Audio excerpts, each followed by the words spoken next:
தன்னுடைய சிந்தனையால் செயல்பாட்டால் மற்றவர்களை கவரக்கூடிய சிம்மராசினியர்களை எப்படி இருக்க போது இந்த 2025வது வருட மே மாதம்.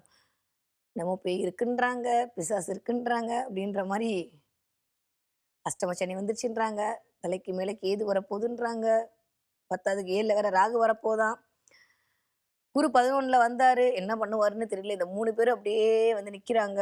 இது வரைக்கும் நான் அதெல்லாம் நம்பவே இல்ல. ஆனா ஒரு 2 1/2 வருஷமா நான் வாங்கின அடி அப்படி. என்னையே வந்து நிஜமாவே சாமி இருக்கோ? நிஜமாவே ஜாதகம்லாம் உண்மையோ?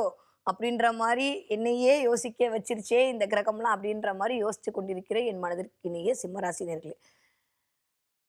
எப்படி இருக்க போகுது இந்த மே மாதம்? இவங்க சொல்றதெல்லாம் வந்துருச்சு தான் ஓகே. ஆனா என்ன பண்ணுதுன்னு ஒண்ணு இருக்குல்ல. அதுல தானே இருக்கு. படம் ரிலீஸ் ஆனா ஓகே. அது ஓடணும்ல. படம் ரிலீஸ்ன்னு சொன்னா போதுமா? அது 100 நாள் ஓடுதா? இல்ல 1 நாள்லயே ஓடாம இருக்கா? அதெல்லாம் இருக்குல்ல. அப்ப நம்ம படம் இந்த தடவ 100 நாள்ல ஓட போறதில்ல. கவலையே பட வேணாம். ஸோ சிம்மராசிக்காரர்கள் தயவு செஞ்சு கண்ணீர் வருவதற்கான நேரமே கிடையாது இது. அதனால யாரும் எந்த சிம்மராசிக்காரரும் நான் சொல்லிக்கிட்டே இருக்கேன். ஒவ்வொரு தடவையும் சொல்றேன். சிம்மராசிக்காரர்கள் ஜெயிப்பதற்கான காலகட்டம் 8ஆம் இடம் திடீர் அதிர்ஷ்டம்ங்க. 8ல போய் சனி அமர்றாரு அப்படின்னாலே திடீர் அதிர்ஷ்டம். ஏன்னா இந்த 8ஆம் இடம்னு சொல்லக்கூடிய இடம் என்ன தெரியுமா? மறைவு ஸ்தானம். ஓகே அதெல்லாம் தெரிஞ்சிரும். அவர் நம்மளுக்கு நல்லவரான்னு பார்த்தீங்கன்னா, சனி நல்லவர்லாம் கிடையாதுங்க. நமக்கு செய்யவே மாட்டாரு. சூரியனுக்கும் சனிக்கும் இப்படி. அதனால வந்து அவர் செய்ய மாட்டாரு. அப்ப அவர் போய் மறைஞ்சிட்டா, கெட்டவன் கெட்டிடில் கிட்டிடும் ராஜயோகம். அப்போ கண்டிப்பாக சிம்மராசிக்காரர்களுக்கு ராஜயோகம் தான் கிடைக்க போகுது. எந்த சிம்மராசிக்காரங்களும் கவலைப்படுறதுக்கு ஒண்ணுமே இல்ல. 10க்கு 11ஆம் இடத்தில் லாபத்தில் வந்து குரு அமரப் போகிறார். நல்லா எழுதி வச்சுக்கோங்க.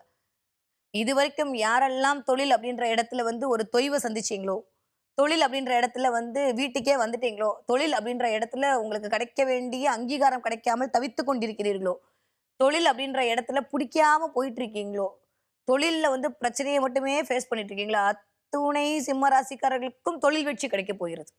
உங்களுக்குன்னு புது ஆஃபர் வரப்போகுது. உங்களுக்குன்னு ஒரு புதிய கம்பெனிக்கு போறீங்க. அடுத்த கம்பெனிக்கு போறதுக்கான வாய்ப்பு இருக்கு.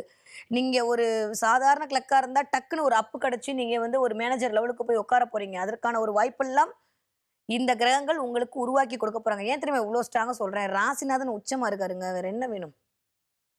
சூரியன் உச்சமா உட்கார்ந்திருக்காரு. இதுக்கு தானே ஆசைப்பட்டாய் பலகுமாரா அப்படின்ற மாரி சிம்ம ராசிக்காரங்களுக்கு அள்ளி அள்ளி குடுக்கறதுக்கு சூரியன் ரெடியா இருக்காரு. நான் ஏற்கனவே சொன்னேன் சிம்ம ராசிக்காரன்லாம் சிவம் புள்ள. யாராலயும் அவங்கள ஒண்ணும் பண்ண முடியாது. இந்த தடவ சூரியன் வேற உச்சமாயி உட்கார்ந்திருக்கிறாரு. சொல்லவா வேணும்? வேற லெவல்ல வந்து சிம்ம ராசிக்காரர்கள் இயங்க போகிறீர்கள் அப்படின்றது தான் உண்மை. பயங்கரமான உடல் ஆரோக்கியம் மேம்பட போகிறது. ஒரு பெரிய விஷயத்துலேருந்து ஒரு ஒரு ரிலீஃப் கிடைக்க போகுதுங்க. ஒரு ரிலாக்ஸ் கிடைக்க போகுது. சொல்லத் தெரியாம, சொல்ல முடியாம தவித்துக் கொண்டிருந்த எல்லா விதமான காரணிகளும், கட்டுண்டு கிடந்த காரணிகள்லாம் அப்படியே தவிடுபொடியாக போகுது. ஒவ்வொரு முடிச்சா வந்து பிரபஞ்சம் இழுத்துக்கிட்டே இருக்கு. இந்த அவ்வளோதான் தம்மா துண்டு. இன்னும் ஒரு 10 நாள்ல அந்த முடிச்சையும் இழுத்து விட்டு, குருவுடைய பார்வையால் உங்களுடைய திட்டங்கள் அனைத்தும் பலித்தமாகக்கூடிய, காரிய வெற்றி நடக்கக்கூடிய வாய்ப்பை குடுத்து விடப் போகிறது. சிம்மராசிக்காரங்கள பொறுத்தவரைக்கும் இந்த தடவ எப்படி இருக்க போகுதுன்னா, குலதெய்வத்துடைய ஆகச்சிறந்த அருள் கிடைக்க போகுது. நெறைய பேர் வீட்டுக்கு குலதெய்வத்தோட பிரசாதம் வருது. குலதெய்வம் ஃபோட்டோவ பார்க்கறது. 5ஆம் இடத்தில் கேது வருது அப்படின்னாலே, எல்லாரும் என்ன வேணா சொல்லிட்டு போட்டுங்க. 5ஆம் இடம் ஆத்ம ஞானம் அதிகரிக்க போகுது. 5ஆம் இடமே குலதெய்வத்தோட அருள் தாங்க. இஷ்ட தெய்வத்தோட அருள் தான். அந்த இடத்துல கேதுனால ஞானக்காரகன். நம்ம ஏன் நெகட்டிவா எடுப்போம்? பாசிட்டிவா எடுத்துட்டு போவோம். பாசிட்டிவா எடுக்கிறது தானே வாழ்க்கை. சொல்லுங்க. எப்ப பார்த்தாலும் நெகட்டிவாவே ஐயோ! கேது அத பண்ணிடும். ஐயோ! கேது ஒண்ணும் பண்ணாது. நான் ஏற்கனவே சொல்ற மாரி சிம்ம ராசிக்காரங்கலாம் இதுக்கெல்லாம் பயப்படுற ஆளா நீங்க? ரைட்ல வந்தா லெஃப்ட்ல விட்டு போயிட்டே இருப்பீங்க. Straight forward. இருக்கிற எல்லா ராசிய விட ஸ்ட்ரெய்ட் ஃபார்வர்டா இருக்கிற ராசி சிம்ம ராசி. அதனால தான் சூரியன் உங்க வீட்ல அமர்ந்து கொண்டு ஆட்சி புரிந்து கொண்டிருக்கிறார். வேற எங்கேயாவது எந்த வீட்டுக்காவது போனாரா சூரியன்? சிம்ம ராசியில மட்டும் தான் உட்கார்ந்தாரு. ஊருக்கே லைட் குடுக்குறவங்க நீங்க. அதனால அதெல்லாம் ஒண்ணுமே இல்ல. ஸோ கேது இந்த தடவ கண்டிப்பாக சிம்ம ராசியில் அமர்ந்து உங்களுடைய மனோதிடத்தை அதிகரிக்கப் போகிறார். ஆத்ம ஞானத்தை அதிகரிக்க போறார். உள்ளுக்குள்ள ஒரு இன்ட்யூஷன் பவர் கிரியேட் ஆக போகுது. ஒரு மாரி யாரு நல்லவங்க, யாரு கெட்டவங்க, எங்க பேசலாம், எங்க பேசக்கூடாதுன்ற விஷயம்லாம் இதுவரைக்கும் படபடன்னு பேசிட்டீங்களா? ஒரு அதிகாரத்த காட்டுனீங்களா? ஒரு ஒரு தோரணைய காட்டுனீங்களா? இது உங்களுடைய இயல்பு. நீங்க ஒண்ணும் பண்ணல. கிரகங்கள் இயக்கிக் கொண்டிருக்கின்றது. நான் சொல்ற மாரி எல்லா மனுஷங்களும் நல்லவங்க கிடையாது. எல்லா மனுஷங்களும் கெட்டவங்க கிடையாது. தீர்மானம் பண்றது மேல இருக்கிறவன் தான். சிம்ம ராசிக்காரவங்க என்னதான் அப்படி படபடன்னு பேசினாலும், தொழிலாவே உட்கார்ந்தாலும் இந்த தடவ என்ன ஆகப் போகுதுன்னா, திடீர்னு ஒரு அமைதிக்குள் போகிறீர்கள். ஒரு ஞானம் மேலோங்கப் போகிறது. நீங்கலாம் இப்படி இருந்தா எங்கனால பார்க்கறது கொஞ்சம் கஷ்டம் தான். பட் கேது அந்த வேலையை செவ்வடே செய்வதற்கு ரெடியாக இருக்கிறார். அதனால அமைதியா இருக்கிறது, எங்க எப்படி பண்ணலாம்னு யோசிக்கிறது, எங்க கரெக்ட்டா வந்து நம்மளுடைய செயல்பாட்ட பண்ணணும்னு முன்னெடுக்கிறது, இந்த மாரியான ஞானத்தை குடுப்பதற்கு கேது தயாராக இருக்கிறார். ஸோ சிம்மராசிக்காரர்களுக்கு இந்த தடவை எப்படி இருக்க போகுது அப்படின்னா, பயங்கரமான ஞான மார்க்கம் அதிகரிக்க போகிறது. தெளிவு பிறக்க போகிறது. இது ரொம்ப ரொம்ப இம்பார்ட்டன்ட். ஏன்னா அப்படியே இதுவரைக்கும் இந்த கண்டகச்சனியில வச்சு குழம்பி இருந்த அந்த குட்டை அப்படியே இப்பதான் கொஞ்சம் கொஞ்சமா தெளிஞ்சுக்கிட்டே இருக்குது. தெளிஞ்சில கூட தானே மீன் பிடிக்க முடியும். அந்த மீன் பிடிக்கிறதுக்கான தூண்டில குரு உங்ககிட்ட குடுக்க போறாரு. சூப்பரா இருக்குங்க சிம்மராசிக்காரங்களுக்கு. யார் என்ன சொன்னாலும் கவலைப்படாதீங்க. உடல்நிலையில் மட்டும் கண்டிப்பான கவனம் தேவை. இந்த கை ஜாயின்லாம் வலிக்கிறது, கால் பெயின் வர்றது, கழுத்து சம்மந்தப்பட்ட பிரச்சனை வர்றது, இடுப்பு கிட்ட பார்த்துக்கிறது. ஒட்டுமொத்தமா பாடி ஃபுல்லா பார்த்துக்க வேண்டிய காலகட்டம் தான். அதுல மட்டும் கொஞ்சம் கவனமாக இருங்கள். 15ஆம் தேதிக்கு அப்புறம் 7ல் ராகு. ரொம்ப உஷார். இது இப்படி எடுத்துக்கலாமா? 7ஆம் இடம்ன்றது சமூகத்தையும் சொல்லும். 7ஆம் இடம்ன்றது வந்து ஸ்பௌஸையும் சொல்லும். 7ஆம் இடம் அப்படின்றது வந்து உங்களுடைய பார்ட்னரையும் சொல்லும். ஸோ இந்த 3 இடத்துலயும் சிம்ம ராசிக்காரர்கள் கவனமா இருக்க வேண்டும். இதுவரைக்கும் நீங்க பேசுனதுக்கெல்லாம் வந்து பதிலே பேசாம இருந்த குடும்பமாக இருந்தாலும் சரி, வெளி உலகமா இருந்தாலும் சரி, இனிமே உங்கள ஏத்து பேசுவாங்க. சிம்ம ராசிக்காரங்களுக்கு பிடிக்காத விஷயம் என்ன தெரியுமா? அவங்கள ஏத்து பேசக்கூடாது. சண்டைக்கெல்லாம் வரக்கூடாது என்கிட்ட. அதுதான் உண்மை. அவங்கள ஏத்து பேசினா சிம்ம ராசிக்காரங்களுக்கு பிடிக்காது. ஆனா இந்த தடவ வர்றவங்க எல்லாம் உங்கள எதிர்த்து பேசுற மாரியான அமைப்புல தான் மாட்டிக்க போறீங்க. அதனால மனசுல ஒரு ஐயோ! என்ன மட்டும் மதிக்காம போட்டாங்களோ! எனக்கு மட்டும் மதிப்பு குடுக்கலையோ! நான் வீக்கா போயிட்டேனோ! என் இது போச்சோ! அது போச்சோ! அப்படின்ற மாரியான ஒரு ஒரு மாரியான ஒரு சிந்தனை குழப்பத்துக்குள் போறீங்க. அதெல்லாம் ஒண்ணுமே இல்ல. அஸ் யூசுவல் சிங்கம் சிங்கம் தான். அத யாரால வீழ்த்த முடியுமா? அது வயசானாலும் சிங்கம் தான், குட்டியா இருந்தாலும் சிங்கம் தான். சிங்கத்த எதாலுமே ஒண்ணும் பண்ண முடியாது. ஸோ நீங்களா தேவையில்லாம இந்த விஷயத்துக்குள் போகாதீங்கன்னு சொல்றதுக்காக மட்டும் தான் நான் ராசி பலன் சொல்ல வந்திருக்கேன். ஸோ மேஷ ராசிக்காரங்க மீனாட்சி. சாரி. ஸோ சிம்மராசிக்காரங்க தேவையில்லாத விஷயத்தில் கவலை கொள்ள வேண்டாம். ஏன்னா கேது உட்கார்ந்து மனசஞ்சலத்தை கொடுக்கக்கூடிய காலகட்டமா இருக்கு. அதுல கொஞ்சம் கவனமாக இருந்து கொள்ளுங்கள். ஓகே. 7 ராகு வரும்போது சமுதாயத்தில் ஒரு பிரம்மாண்டமான வெற்றி கிடைக்கும். சமுதாயம் அப்படின்ற இடத்துல ராகு இயங்கிறார். அது காலபுருஷனுடைய 11ஆம் வீடாவும் வருகிறது. ஸோ வெகுஜன தொடர்பு அப்படின்றது கிடைக்க போகுது. நிறைய இடத்துல பேர் கிடைக்க போகுது, புகழ் கிடைக்க போகுது. இதுவரைக்கும் இல்லாம டக்குன்னு உங்க ஃப்ரெண்ட்ஸ் எல்லாம் சுத்தி வந்து உங்ககிட்ட பேச போறாங்க. ஒரு அப்ரிசியேஷன் கிடைக்க போகுது. ஒரு அப்ரூவல் கிடைக்க போகுது. நீங்க போட்டிருந்த எல்லா விஷயத்துக்கும் படிக்கிறதுக்கு ட்ரை பண்ணீங்கன்னா, அதெல்லாம் வந்து டிக் டிக் டிக் டிக் டிக்ன்னு அடிக்க போகுது. ஆனா மாணவர்களாக இருந்தீர்களே ஆனால் சிம்ம ராசிக்காரர்கள் படிப்பில் கவனம் தேவை.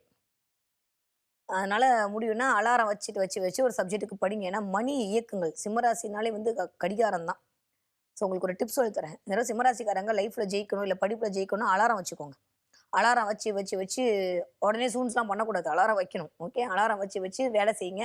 இந்த வேலைக்கு ஒரு 1/2 மணி நேரம், இந்த வேலைக்கு 1 மணி நேரம்னு சொல்லி செக்லிஸ்ட் போட்டு நீங்க பண்ணிட்டீங்கன்னா, டைம் ஃபிக்ஸ் பண்ணீங்கன்னா, சிம்மராசிக்காரங்க இந்த தடவ கண்டிப்பாக எந்த வேலையாக இருந்தாலும் ஜெயித்து விடுவீர்கள். ஸோ படிக்கிற பிள்ளைங்க என்ன பண்றீங்க? இந்த சப்ஜெக்ட்டுக்கு 1 மணி நேரம், இந்த சப்ஜெக்ட்டுக்கு 1 மணி நேரம் வந்து அலாரம் வச்சு படிக்க ஆரம்பித்து விட்டீங்கனால், தேவையில்லாத குழப்பமோ, இல்ல வேற இடத்துக்கு டைவர்ட் ஆற விஷயமோ வரவே வராது.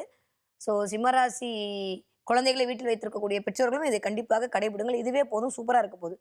நீங்க வந்து ஒரு 25 வயசுலேருந்து 30 வயசுக்குள்ள 35 வயசுக்குள்ள இருக்கக்கூடிய சிம்மராசிக்காரர்களா இருந்தால் கண்டிப்பாக குடும்பத்தில் கொஞ்சம் கவனம் தேவை. வாக்குவாதத்துல ஈடுபடாதீங்க. தேவையில்லாம டென்ஷன் ஆவாதீங்க. எதுவுமே நடக்க போறதில்லன்றதான் உண்மை.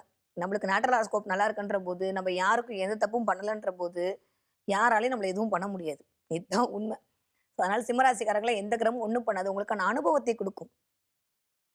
அடி வாங்குற கல்லு தாங்க செலவாகும். அப்ப இந்த சனி உங்களை புடம் போட்ட தங்கமாய் மாற்றப் போகிறாரு. அவ்வளவுதான். மத்தபடி வேற ஒண்ணுமே கிடையாது.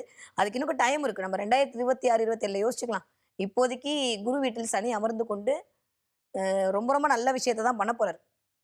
10வதுக்கு எனக்கு தெரிஞ்சு 2026லயும் உங்களுக்கு பிரச்சனை இல்ல. நேரா குரு வந்து உட்கார்ந்து என்ன பண்ணுவாரு? சனியோட கழுத்த பிடிப்பாரு. இங்க பாரு சிம்மராசிக்காரன் ஒண்ணும் பண்ணக்கூடாது அப்படின்னு. அதனால அப்பயும் ஒண்ணும் ப்ராப்ளம் இல்ல. கவனமா இருக்க வேண்டியது ராகு கேதுகள்ட்ட மட்டும் தான். இவங்க தான் வந்து வேற மாரியான லைஃபே அப்படி மாத்தி போட்டுருவாங்க. அதனால எதிர்பாலினத்தவரிடம் கண்டிப்பாக கவனம். நீங்க 25 வயசுலேருந்து 35 வயசுக்குள்ள இருக்கக்கூடிய சிம்மராசிக்காரர்களாக இருந்தால், திருமணம் ஆனாலும் சரி, திருமணம் ஆகா சிம்மராசிக்காரர்களாக இருந்தாலும் சரி, பழகுற மக்களிடம் மிகுந்த கவனம். தேவையில்லாம Facebookல ரிக்வெஸ்ட் குடுத்தேன், தேவையில்லாம இன்ஸ்டால வந்து இது பண்ணேன் அப்படின்னீங்கன்னா, வீட்ல பொண்டாட்டிட்ட மட்டும் திட்டு வாங்கிடுவீங்க. அதனால அதுல கொஞ்சம் கவனமா இருங்க. நைட் எல்லாம் தூங்காம மொபைல் பார்த்து கண்ண கெடுத்துக்காதீங்க. தேவையில்லாம ஒரு தாட் ப்ராசஸ்க்குள்ள போகாதீங்க.